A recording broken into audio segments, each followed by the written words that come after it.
Subramaniam Siva sir, Udhayakumar sir, அத்தனை பேருக்கும் என்னோட மனமார்ந்த நன்றி தெரிவிச்சுக்கிறேன். பகலறியான் ட்ரெய்லர் சாங்ஸ்லாம் பார்த்துருக்கீங்க. இது வந்து முழுக்க முழுக்க ஒரே ஒரு நைட்டில் நடக்கிறது. கிளைமேக்ஸ் ஒரு சீன் மட்டும் நாங்கள் டே டைமில் ஷூட் பண்ணோம். ஸோ இந்த கதையை வந்து ஃபர்ஸ்ட் கிஷோர் தான் என்கிட்ட சொன்னார். அவர் தான் என்கிட்ட நரேட் பண்ணார். நரேட் பண்ணும்போது எனக்கு கதை ரொம்ப பிடிச்சிருந்தது. கண்டிப்பாக இந்த படத்தில் நான் பண்ணுறேன், வேற யாரெல்லாம் பண்ணுறாங்க அப்படின்னாரு. இவங்களாம் பார்த்துட்டு இருக்கோம் அப்படின்னு சொல்லி தான் ஸ்டார்ட் பண்ணாங்க. ஸோ கிஷோருக்கு முதல்ல என்ன உள்ள கொண்டு வந்ததுக்கு நன்றி சொல்லிக்கிறேன்.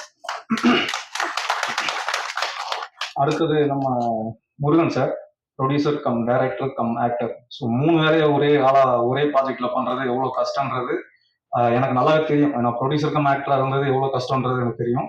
இதில் அவர் டைரக்ஷனும் பண்ணியிருக்காருன்ற போது அவர் எவ்வளோ கஷ்டப்பட்டிருக்காருன்றது எனக்கு தெரியும்.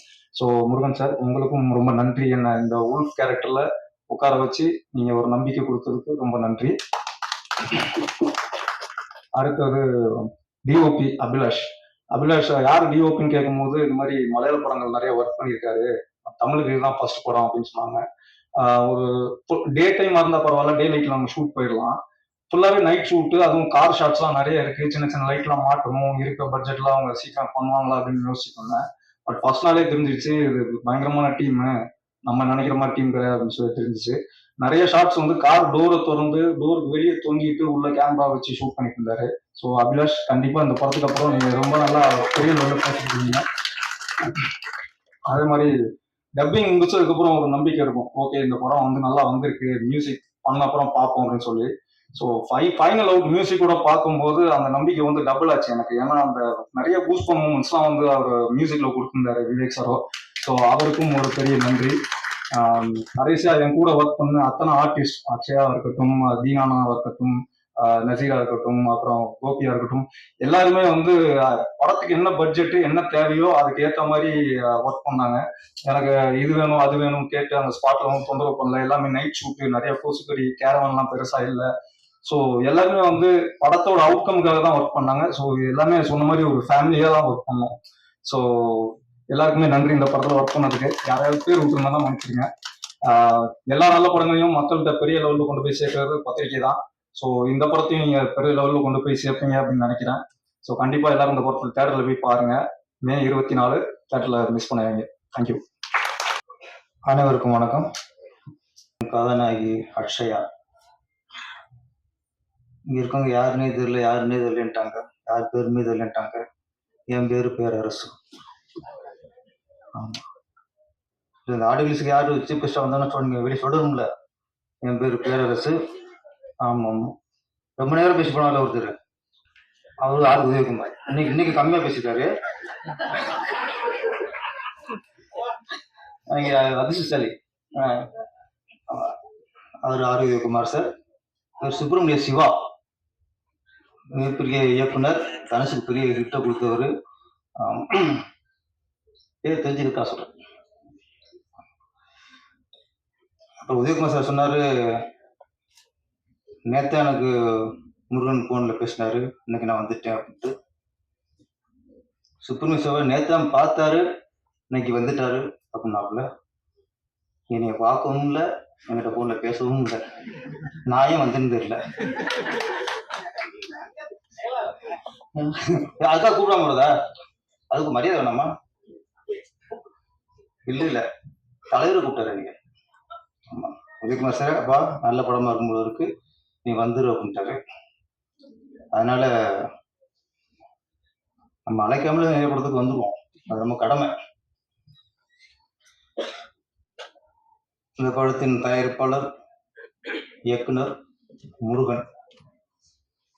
முருகன் அப்படின்னாலே யாம இருக்க பயம், அது வாசம் வந்துடும், இப்போ ஞாபகத்துக்கு வரும். பயமாரியான் முருகன் வந்து பயமாரியான். ஆனா இயக்கிய படம் வந்து பகலறியான். பகலறியான் எல்லாம் தெரியும், மீனிங் தெரியும். பகலே பார்க்காதவங்க தான். இப்போ உள்ள காலகட்டத்துல நிறைய பேர் இவ்வளவு வசந்தம்லாம் உதயசூரியம் பார்க்கறது இல்லை, உதயத்தையே பார்க்கறது இல்லை. எந்திரிக்கிறதே 9 மணி 10 மணி. ஒரு இந்த உச்சி வெயில தான் பார்க்குறாங்க நிறைய பேர். அது பகலறியான். சினிமாவில் நிறைய பேர் பகலறியான் யாருன்னா மியூசிக் டைரக்டர் தான். அவங்க நைட்ல ஒர்க் பண்ணுவாங்க, பகல்லாம் தூங்கிடுவாங்க. நம்ம விவேக் எப்படின்னு தெரியல. பகல் அறிவீங்களா? அப்படிதான், நைட்டு தான். பகல்லாம் ஓகே. அவரு பகல் அறியான். இப்படி நிறைய பேர் பகல் அறியான் இருக்காங்க.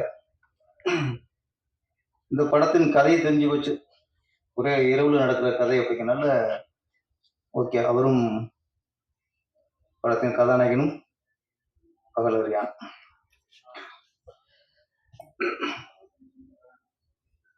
படத்துல சாங்ல ஒரு லைன் வந்துச்சு, எனக்கு என்ன மீனிங் தெரியல. எனக்கு ராட்சசனே, ராவணனே, ரகசிய ராமனே. என்ன ரகசிய ராமன் தெரியல எனக்கு. ராட்சசன் ஓப்பனா விட்டாங்க, ராவணன் ஓப்பனா விட்டாங்க. ராவணனை ரகசிய ராமன்ட்டீங்க. அதாவது வெரி யாரு? Okay okay. ஆமா, அப்புறம் மீனிங் சொல்லுங்க. நீ பேசல நீங்க. சரிங்க, வாங்க.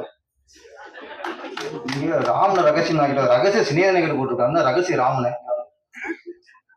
ராமனோட எல்லாருக்கும் கொஞ்சம் குழு விட்டு போச்சு. அது மீனிங் சொல்லுங்க. இல்ல, அது உண்மையான காதல்ங்கிறதுக்காக அப்படி. ராமன்ங்கிறது உண்மையான காதல். அப்ப ராவணன்னா ராவணன்லாம் அது ஆப்போசிட் கேரக்டர் தானே. ராமன் தான் உண்மையான காதல். அப்ப ரகசியமா லவ் பண்றவங்க இது உண்மையான லவ். அது படத்தோட வரும், படத்தை பார்க்கும்போது புரிஞ்சிடும். ஓகே. அப்ப எல்லாம் ரகசியமா லவ் பண்ணுங்க, அப்படி உண்மையான காதலா இருக்கும். வெளிப்படையா லவ் பண்ணிடாதீங்க.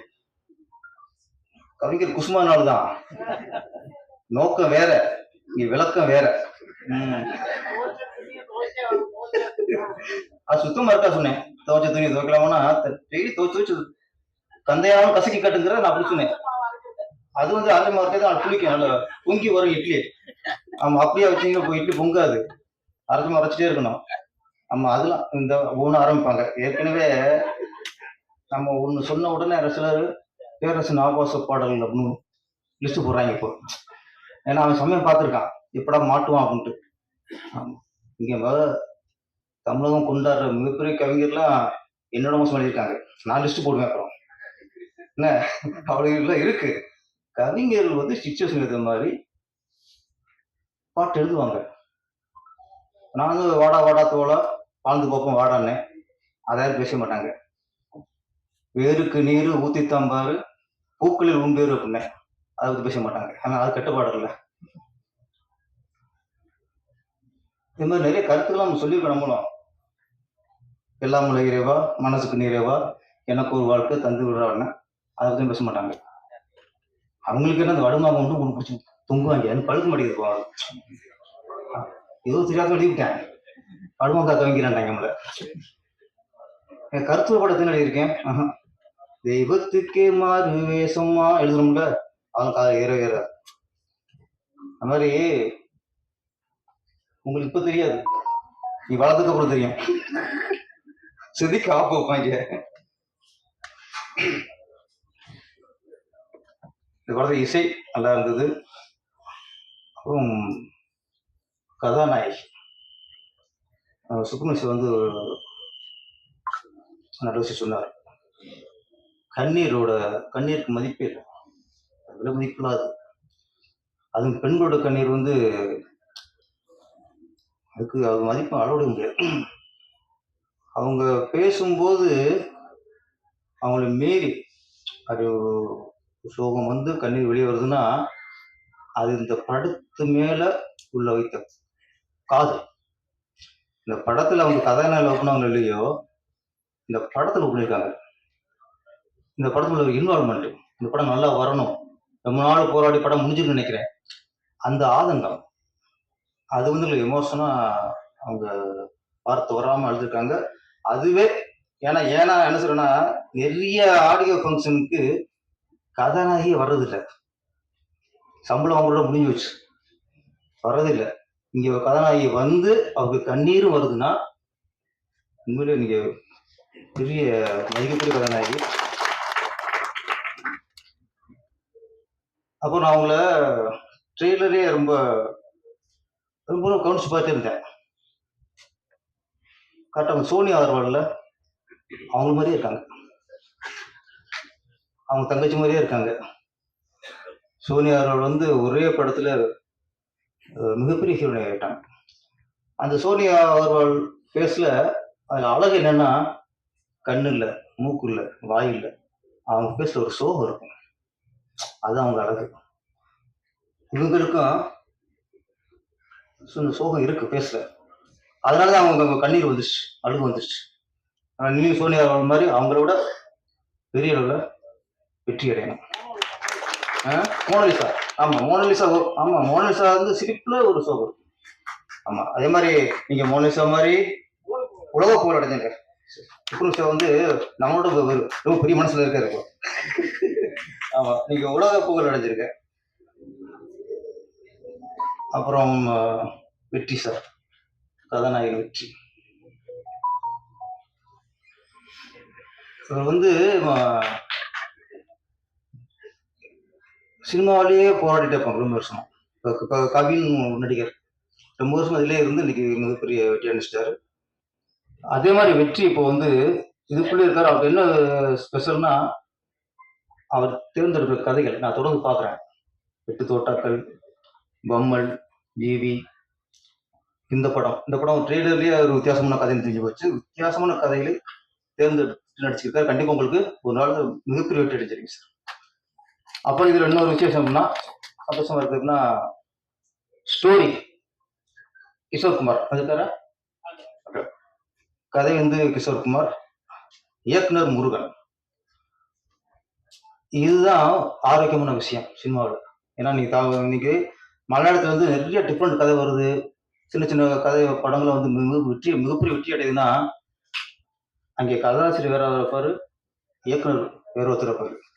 நம்ம தெலுங்குல இந்த மாதிரி நிறைய டிஃப்ரெண்ட் கதையெல்லாம் வரும். தமிழ்நாட்டில் தான் எதுக்கு ஒரே மாதிரி இந்த மாதிரி கதை வந்துட்டு இருக்குன்னா, டைரக்டர் தான் கதை, திரைக்கதை, வசனம், பாடல்கள் இப்படி ஒரு டோட்டலா மொத்த புத்தகைக்கு எடுத்துறாங்க. நான் கூட சொல்றேன். அப்போ ஒரு இன்னைக்கு வந்து தமிழ்நாட்டு புலிசல் வந்து என்ன நினைக்கிறான்னா, டைரக்டர் வந்து அவங்க கதை சொன்னா தான் அவனை டைரக்டர் எடுத்துக்கிறாங்க.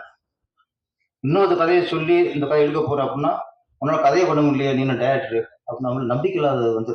மலையாளத்தில் அப்படி இல்லை. பாசில் அசிஸ்டன்ட் சாஹிபோட கதை எடுக்க போறேன் அப்படின்னா நம்பிட்டு போயிடுவாங்க.